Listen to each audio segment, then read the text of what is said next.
Dito po tayo sa labas kasi may delivery po ngayon. Kaya hinihintay po natin. Pero wala pa rin.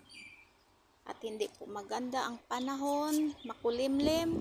May balak pa naman tayo maglaba. Oh.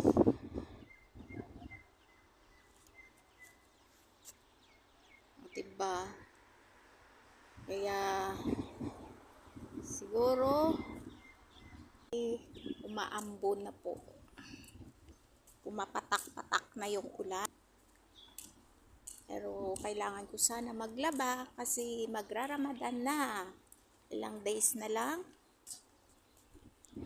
So, kailangan po natin tapusin yung labahan natin bago mag-Ramadan.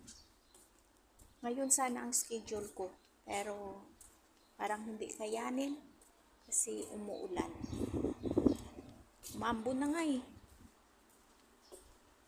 Gawin ko muna, magluluto muna ako ng tanghalian. After that, kung maayos ang panahon, tuloy natin ang laban. Maglaba po tayo. Pasok mo na tayo sa kusina at magluluto.